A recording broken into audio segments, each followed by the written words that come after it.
नमस्कार, मैं अर्चना त्रिपाठी शुक्ला हिंदी लर्नर्स के यूट्यूब चैनल पर आपका स्वागत करती हूँ।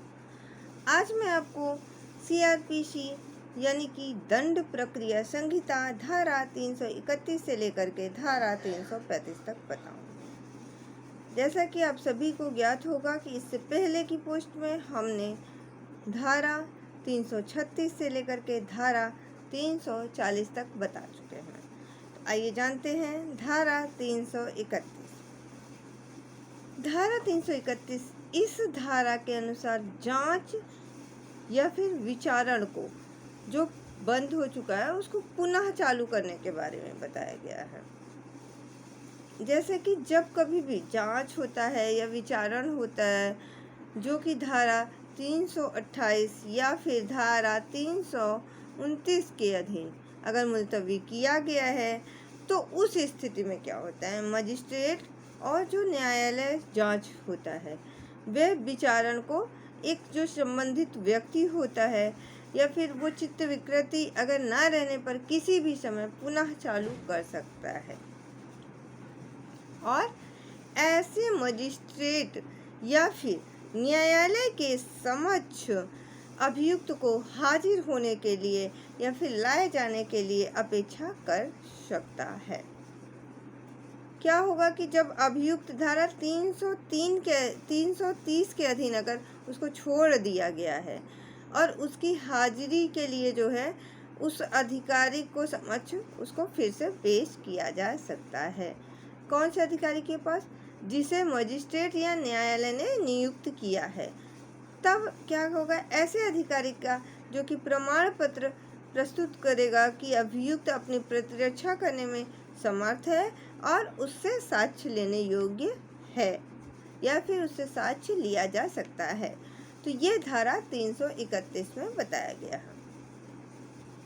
अगर हम इसका पूरा विवरण जाने तो मान लीजिए कोई चित्र विकृत है, कोई पागल है, कोई जो है उसका माइंड इस समय काम नहीं कर रहा है, ठीक है, और फिर ये लग रहा है कि भाई ये साक्ष्य देने के लिए तैयार नहीं है, लेकिन कुछ दिन बाद ऐसा लगता है कि नहीं वो साक्ष्य दे सकता है, तो न्यायालय क्या करेगी, एक अधिकारी को नियुक्त करेगी। वो अधिकारी न्यायालय के समक्ष ये दस्तावेज पेश करेगा कि हाँ ये जो अभियुक्त है ये साक्ष्य देने के लिए योग्य है।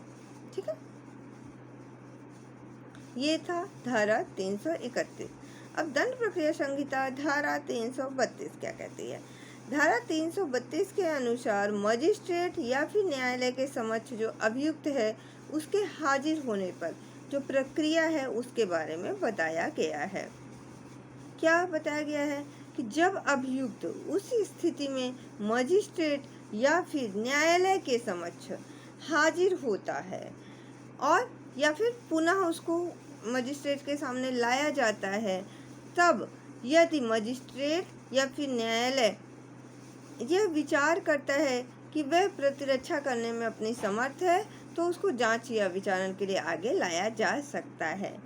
और यदि मजिस्ट्रेट या न्यायालय अगर विचार करता है कि अभियुक्त जो है वह अभी भी अपनी प्रतिरक्षा करने में समर्थ नहीं है, यानी कि अपनी प्रतिरक्षा करने में अगर वह असमर्थ है, तो ऐसी दशा में मजिस्ट्रेट न्यायालय जो कि धारा 328 धारा 329 के जो उपबंध हैं उसके अनुसार उस पर कार्रवाई करेगा। और यदि अभियुक्त विकृत चित्र है तो फिर उसको परिणाम स्वरूप अपनी प्रतिरक्षा अगर वो नहीं कर सकता है तो ऐसे टाइम में भी ऐसे अभियुक्त को जो कि 330 के उपबंध के अनुसार उस पर कार्रवाई की जाएगी। ठीक है,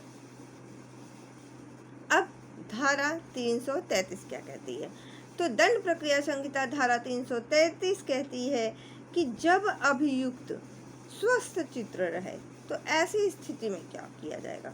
तो जब अभियुक्त जांच या विचारण के समय स्वस्थ चित्त प्रतीत होता है, ऐसा लगता है कि हाँ वो ठीक ठाक है और मजिस्ट्रेट के सामने वह साक्ष्य को दे सकता है, साक्ष्य से उसका समाधान हो सकता है, ऐसा विश्वास करने के कारण अभियुक्त ने ऐसा कार्य किया है जो यदि वह स्वस्थ चित्त होता तो वह अपराध होता।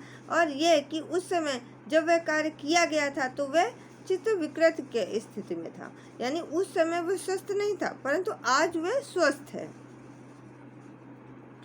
तो चित्त विकृत के कारण उस कार्य का स्वरूप यह जानने में असमर्थ था कि यह दोषपूर्ण या फिर वृद्धि के प्रतिकूल है।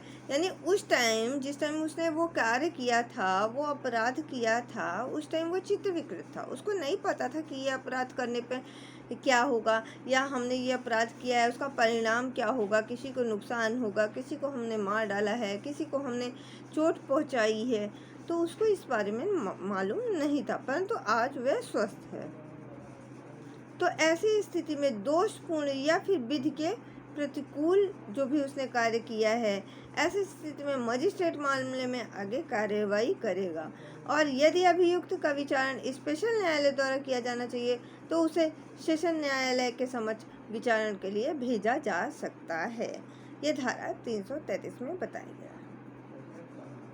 अब आइए धारा 334 देखते हैं। धारा 334 के अनुसार चित्त विकृत के आधार पर जो दोष मुक्ति का निर्णय है उसके बारे में बताया गया है कि जब कभी भी कोई भी व्यक्ति इस आधार पर अगर दोष मुक्त किया जाता है, किस आधार पर, कि उस समय जिस समय उसने ये कार्य किया था, जिस समय वह अपराध किया था, उसने अपराध किया था, वह चित्त विकृत के कारण उस कार्य के स्वरूप का, जिसका अपराध होना अभी कथित कहा गया है, तो यह दोषपूर्ण माना जा सकता है, यह दोषपूर्ण के प्रतिकूल था, तब वह जानने में उसको असमर्थ था। निष्कर्ष यह होगा कि वह कार्य उसने किया है या नहीं किया है उसके बारे में नहीं पता है।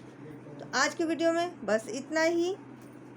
अगर आपको हमारी वीडियो पसंद आई हो तो प्लीज़ लाइक कीजिए, शेयर कीजिए, सब्सक्राइब कीजिए, बेल आइकन दबाना बिल्कुल मत भूलिए। धन्यवाद।